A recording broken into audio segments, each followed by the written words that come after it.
নমস্কার, সিনিকাস কিচেনের আরেকটি নতুন এপিসোডে আপনাদের সবাইকে স্বাগত। প্রতিদিনের মতো আমি আবারও চলে এসেছি নতুন আরেকটি রেসিপি নিয়ে। আজকে আমি বেলা এবং পুর ভরার ঝামেলা ছাড়াই আলুর পরোটার রেসিপি আপনাদের সাথে শেয়ার করব। রেসিপিটি ভালো লাগলে কমেন্টস বক্সে জানাতে ভুলবেন না। তাহলে চলুন দেরি না করে ঝটপট দেখে নেওয়া যাক রেসিপিটি। প্রথমে আমি একটা বড় সাইজের আলু সেদ্ধ করে গ্রেট করে নিয়েছি। এবার এটা হাত দিয়ে খুব ভালো করে মেখে নেব। আলু সেদ্ধটা গ্রেট করে নিলে আলুতে কোনো গোটা থাকে না, খুব ভালোভাবে মাখা হয়।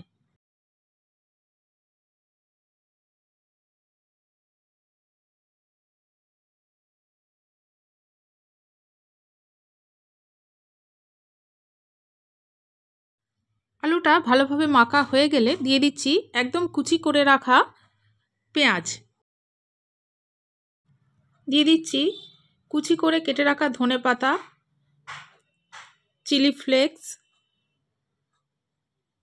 স্বাদমতো লবণ, ঝাল অনুযায়ী গোলমরিচের গুঁড়ো, ভাজা জিরের গুঁড়ো। এই সবগুলোকে আমি খুব ভালোভাবে মেখে নেব। প্রয়োজন হলে আপনারা হাত দিয়েও মেখে নিতে পারেন, তাতে মাখাটা খুব ভালো হবে।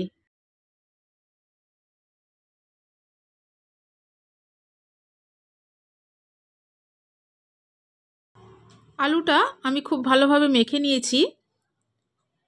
এবার এর মধ্যে দিয়ে দিচ্ছি চাট মশলা।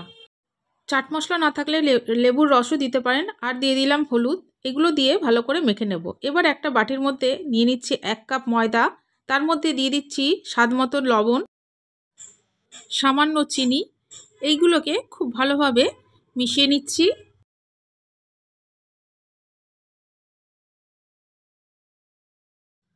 এবারে যেই কাপে আটা নিয়েছিলাম সেই কাপেই 1 কাপ জল মেপে আমি আটাটা গুলে নিচ্ছি। আমি সব জল একেবারে দেব না, অল্প অল্প করে জল দিয়ে আটাটা গুলে নেব।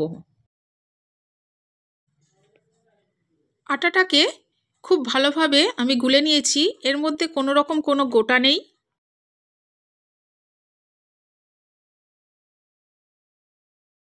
আটাটা গুলে নেওয়ার পরে এর মধ্যে দিয়ে দিচ্ছি মেখে রাখা আলু সেদ্ধ। আলু সেদ্ধ দিয়েও খুব ভালোভাবে আটাটাকে ফেটিয়ে নিচ্ছি।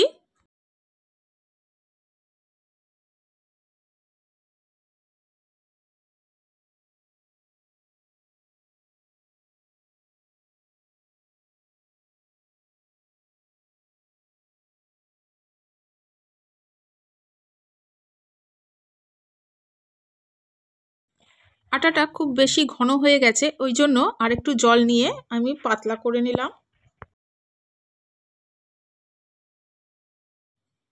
এবার এই ব্যাটারের মধ্যে দিয়ে দিচ্ছি 2 চামচ সাদা তেল। তেল দিয়েও ব্যাটারটাকে খুব ভালোভাবে মিশিয়ে নেব। ব্যাটারটা খুব বেশি পাতলাও হবে না, আবার খুব বেশি ঘনও হবে না, ঠিক এই রকমই থাকবে।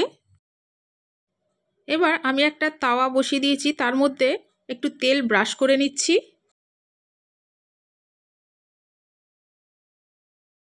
তাওয়াটা গরম হলে 2 হাতা ব্যাটার এর মধ্যে দিয়ে দিচ্ছি।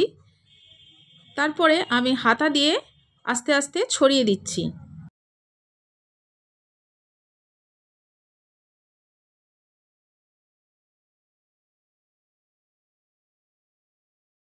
উপরটা যখন আস্তে আস্তে শুকিয়ে যাবে তখন এটাকে আমি উল্টে দেব।